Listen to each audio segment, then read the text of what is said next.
Victor Davis Hanson is back to give us the full scoop on what we're seeing breaking through with Iran right now. I'm Tal, the traveling clat, your favorite white colonizer. Let's get right into it. Hello, this is Victor Davis Hanson for the Daily Signal. We are at a historic time in the Middle East.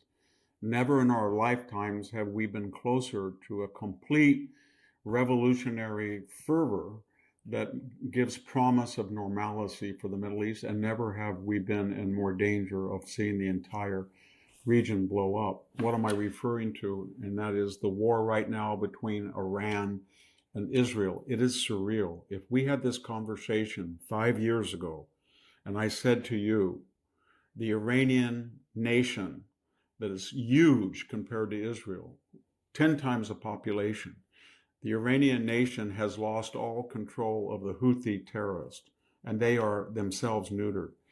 Their surrogates in the West Bank, Gaza, are neutered. They're gone as Hamas as a fighting force.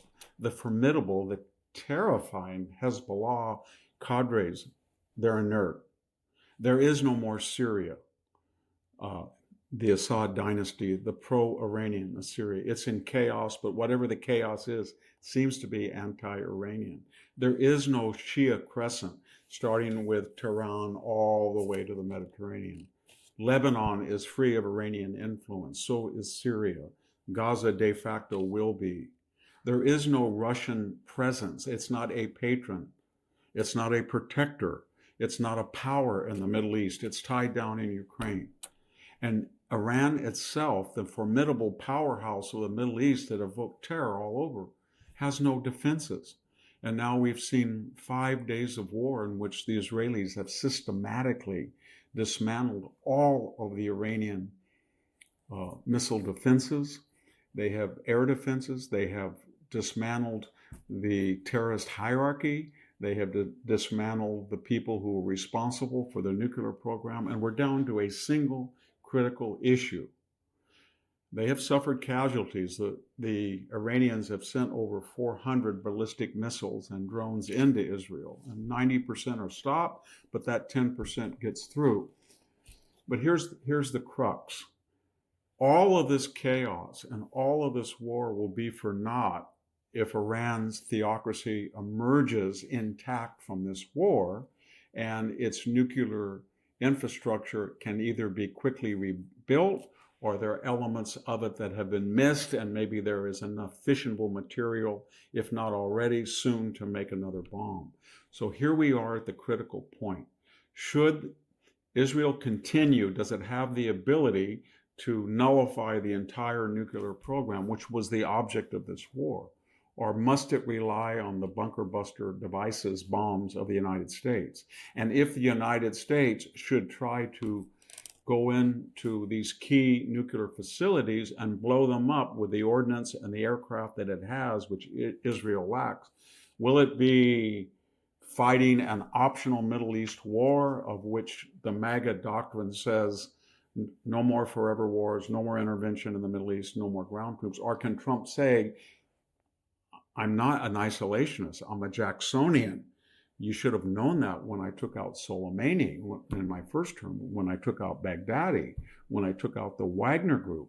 I don't like to intervene, but when people threaten the United States and our deterrence is a matter of conjecture, I want to ensure that they understand the repercussions. And so is there a fight between the isolationists and the Jacksonians, or is it just a minor group of people on the right who don't want any action at all? And we don't know the answer yet. But if this war should end with the Iranian regime intact and the elements of its nuclear program recoverable, then in some ways it will be all for naught. And people will make the necessary adjustments in the Middle East. And it won't be necessarily, well, Iran is still very weak. They've lost all their terrorist surrogates. They have no air defenses. They've lost their media. They've lost their commanding.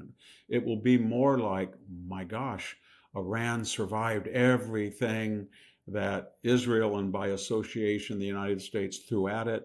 It's indestructible. And so we're at a critical cusp. Do you risk more danger by taking out and eliminating the nuclear threat for good, and by association, humiliate the theocracy to the point it can be overthrown? Or do you play it safe and have negotiations and allow the regime and the remnants to survive? I don't like forever wars. I don't like preemptive wars. I do not like the United States intervening anywhere in that godforsaken area.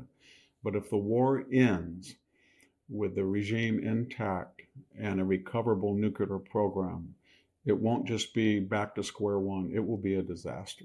So we'll see what happens, and hold on, everybody. I think we're going to see things that we haven't seen in our lifetime in the Middle East, and it could turn out very bad, but it could also turn out to be quite revolutionary and remake the map of the entire region. Thank you very much. This is Victor Davis Hanson for the Daily Signal. That is where we're heading, by the way. And there's a few elements here I want to touch on. First of all, not a huge fan of him saying godforsaken region. I get it. I don't think it comes from a place of racism, but also this is my region that I care deeply about. And the whole reason I do this advocacy is not just for Israel, not just for the Jews. So the people of the entire region is trying to wake up and help and assist and teach the people of the entire region. So not a huge fan of the terminology godforsaken region. Two things can be true at once. And again, it's not a criticism of Victor. I appreciate everything he does, also for what he does for our channel, because we tend to get a lot of views from him, and it's really fantastic. Two things can be true at once. One, Trump can and did run on anti-intervention, anti-war. He did, and yes, you're right, when voting for Trump, you should have known that he took out Qasem Soleimani years ago during his first term, and you should have known that when push comes to shove, he will intervene to swing his Trump golf club around to show people who's boss, and that's important. That's very important. The second part that's true is not necessarily, I think, that his base is anti-intervention.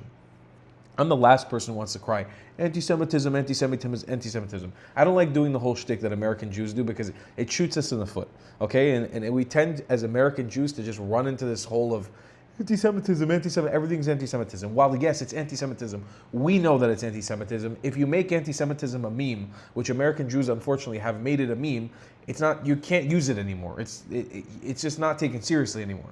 So we're in a position now where I don't want to call it anti-Semitism, but let's say that a large group of people, it's not just a minority anymore, a large group of people on the right are flirting with this idea of Jewish conspiracy theories. That Jews control everything, that Jews do everything, that Jews run the world, that Jews do this, just Jews do that. And so instead of having this breakaway group of anti-interventionists on the right, people that voted for Trump or are part of the MAGA base, you just have a lot of people on the right who are flirting with anti-Semitism or flirting with Jewish conspiracy theories. On the left, it's a different ideology because it's actual anti-Semitism on the left. Like, it's real gung-ho Jewish hatred, believing that Jewish people are supremacists, but that comes from Arab anti-Semitism. The anti-Semitism on the right, I don't want to blame it on Christian anti-Semitism because I don't necessarily think it's that anymore. I think this is just a new version of Jewish conspiracy theories that really believes that the Jews are controlling the world. And I think there's some elements to it that may be true, which is the fact that some of these people who are on the right have had really terrible experiences with Jews in power positions, Jews in the media. Now, obviously, you can't brush everyone with the same stroke, and nobody else in the world, no other group of people gets to be brushed with such a broad stroke like the Jewish people, like ourselves. It's completely unfair and disingenuous, but I think there's elements of genuinity there where some of these people have had really bad experiences with Jewish people. What is the solution? What is the truth? What are we going to do here? Well, hopefully, and I truly hope that America gets involved swiftly in this conflict and helps the Iranian people shift their country into a position where it can become de-radicalized. This doesn't mean that Iran needs to be a democracy. America doesn't need to make that mistake. But Iran needs to be taken back into the control of the Iranian people, not the mullahs, not the ayatollahs, and definitely not these Islamo-fascist racists who are running their country into shit right now. It's a mafia and it's terrible. And I think the faster that America helps Israel aid in the process of overthrowing these people or killing them, getting them out of the way so Iran can sort of filter itself back into, we can get to what Victor Davis Hanson was saying, some new things in the Middle East we haven't seen in a lifetime. And as somebody who's from this region, who lives in this region, I am excited to see where this all unfolds to. I'm hoping that it doesn't turn into a nuclear war or a World War III scenario where we all die. I hope that it ends up in a situation of peace, but we're obviously open and ready for all scenarios. And I'll see you guys in the next one. I love you long time. Goodbye, Clats. If you believe in my content and want to support me, just know your help is needed. There's a bunch of great ways to support me, being PayPal, Buy Me a Coffee, or joining my Patreon community down below. Patreon is the best way to support my channel, and you'll get a bunch of cool perks depending on what tier you join. Another great way to support me is by buying my merchandise on thetravelingclat.com. I regularly drop new merch designs like this beautiful hat, or this amazing shirt, where you can support the channel and get something cool for yourself. I also have an amazing Discord community with people from all over the world. Thank you so much for your support.